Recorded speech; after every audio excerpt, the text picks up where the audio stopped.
So the Cardinals traveled to Minneapolis. I did as well. And they went to go play the Minnesota Vikings in the game that I said was a Minneapolis must win. And must win, I believe it was, if you wanted to make the playoffs. Now, things get a little dicey. You basically have to go 4-1 down the stretch, which is easy to do, which is not easy to do, but it is definitely doable with the schedule that they have. But still, it's a game that they had to win, and they didn't.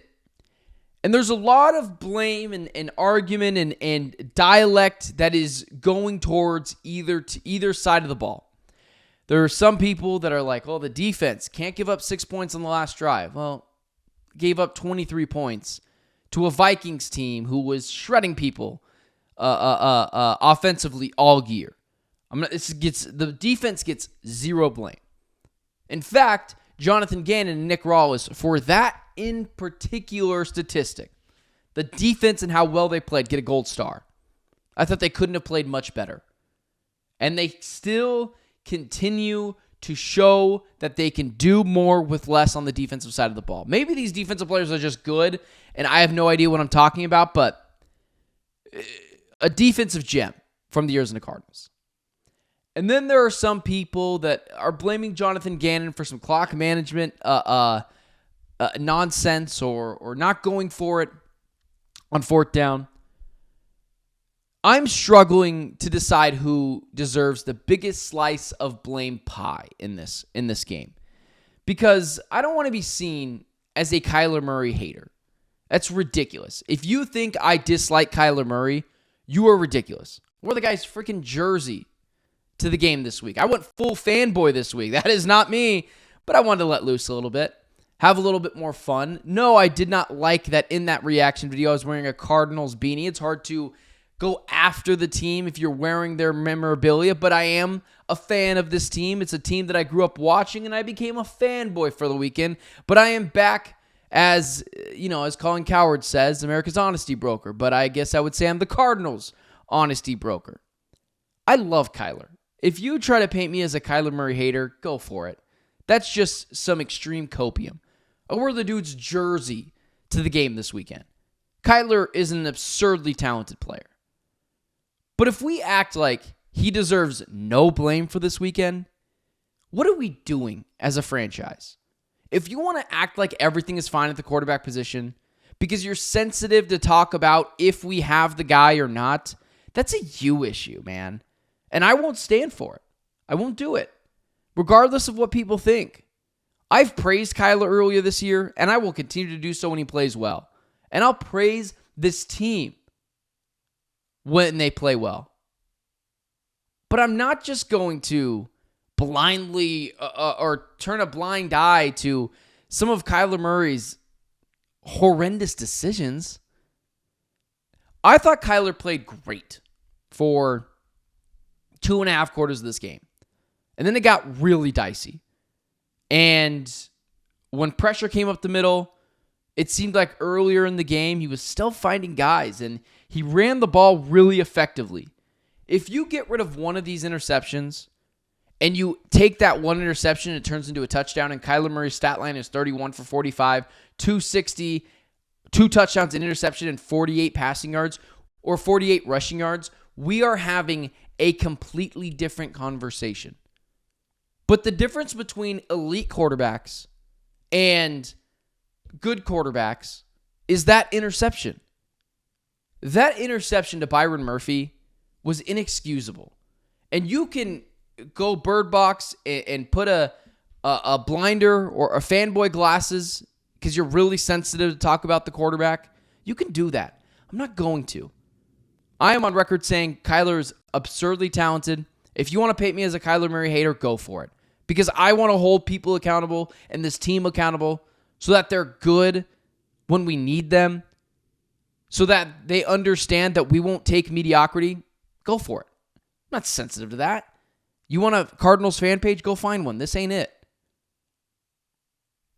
Kyler, I'm struggling with blame because I do think it is very, very reasonable to say, man, the play calling was outrageous. Drew Petzing's play calling was outrageous. Two things can be true. The play calling was absurdly horrible, has gone back to old habits, and Drew Petzing might need to go. And we'll get to that in just a second. And what's also true is Kyler Murray did not play well in the biggest spots.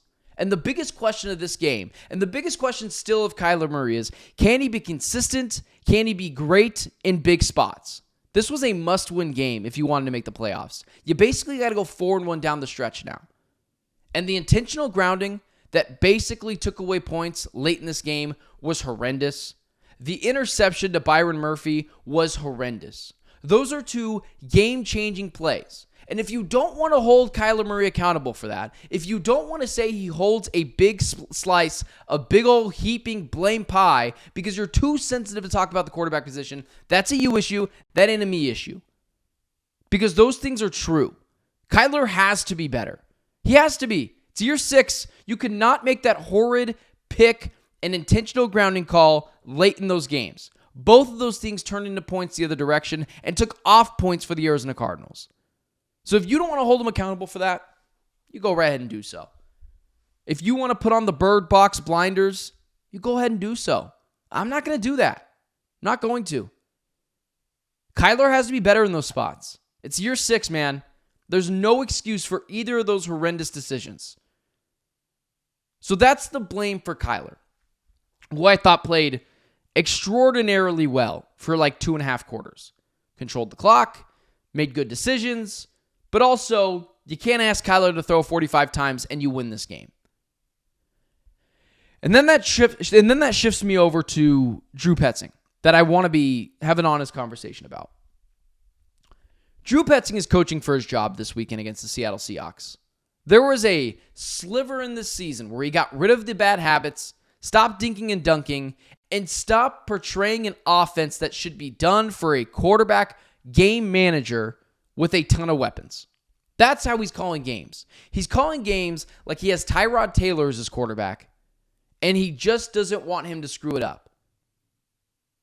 Drew Petzing doesn't trust Kyler Murray, and I can't really understand why. He's not an interception throwing machine. He's absurdly accurate. He's got an insane deep ball, and he's got one of the best mobility in the NFL, next to Lamar Jackson, next to Josh Allen. One of the best mobile quarterbacks in the NFL. And he's coaching a game like he's got Tyrod Taylor in the backfield. Drew Petzing is coaching for his job this weekend. If he doesn't figure it out, I couldn't care less what the experience level is for the people behind Drew Petzing. We can't have this again. The dinking and dunking all the way down the field, refusing to use Marvin Harrison Jr. downfield, who continuously makes absurd catches in the end zone, high points to football, and at times can drop it because he's just not in the game plan for most of the time. Jonathan Gannon has to have a serious heart-to-heart with Drew Petzing. Sit him down and say, dude, what is your game plan for this week? Because my defense is shutting people out. We can't have this anymore.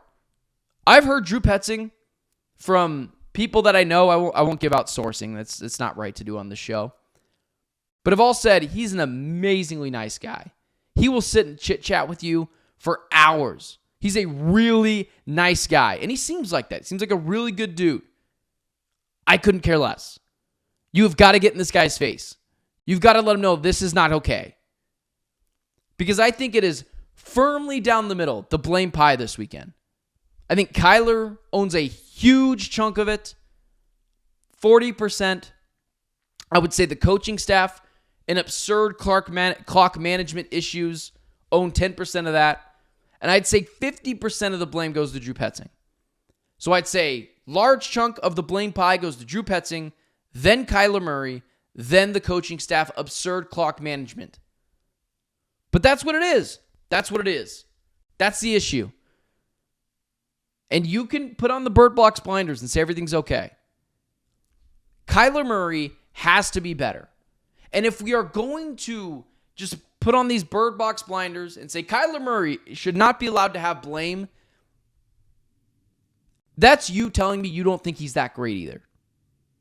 Because we don't have any issues going after Josh Allen, going after Patrick Mahomes, going after Lamar Jackson, going after Joe Burrow. We don't have any issues with that. So if you are getting upset with me for going after Kyler Murray, so be it, man. So be it. That's you telling me you don't think he's that great. If I can't have some blame go towards Kyler Murray and give him the belief that he deserves when he succeeds and give him praise, which I do, but the second I open my mouth and go after and say, hey, he's got to be better, you want to call me a hater or whatever, go for it. But I'm not going to do that. I'm not going to sit here and make you feel better.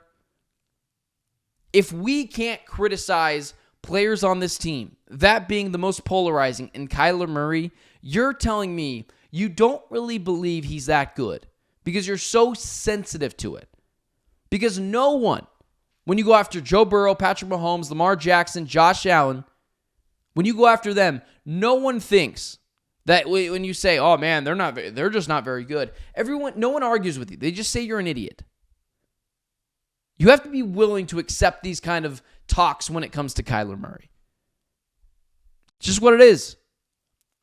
I'm allowed to go after him. You are too. Hold your team accountable. Stop letting players and coaches and management get away with things. The last 2 games cannot happen. And that's not just a Kyler thing. That's a whole team issue. You're up 19-6 in this game. You outgain them. You outrush them. You outpass them. And you lose that game. Are we sure the Cardinals are still a good team? Because good teams win that game. You were in control of that game. You know who was a good team? The Minnesota Vikings. Because they were down all game. They got outgained in nearly every statistic. And they still said, damn it, let's go win this game. And they did. That's what good teams do. You know what bad teams do? And I'm not so sure if the Cardinals are a bad team. I don't think at this point I can say they're a good team.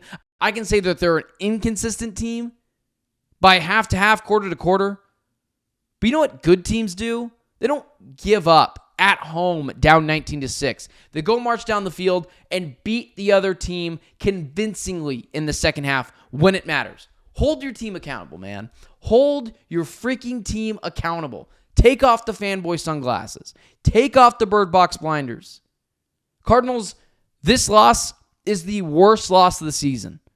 That you go from nearly a shoo-in to the playoffs, regardless if you win the division or not, with a bunch of winnable games coming up, to, all right, now you got to go 4-1. It's an absurd place to be. It's an absurd place to be, and they shouldn't be there. And to everyone saying, we didn't even expect they'd be here 6-6 through 13 games or through 12 games. Really? Expectations change. When you are 6-4 on the season, have Geno Smith coming out twice, Sam Darnold, Bryce Young, and Drake May, and you don't say, man, playoffs could happen, it's a loser mentality. It's a loser mentality. And, you might not come here for that sort of honesty sometimes, but I'm going to be honest with you. Horrendous loss. Just a horrendous loss for the Cardinals this weekend.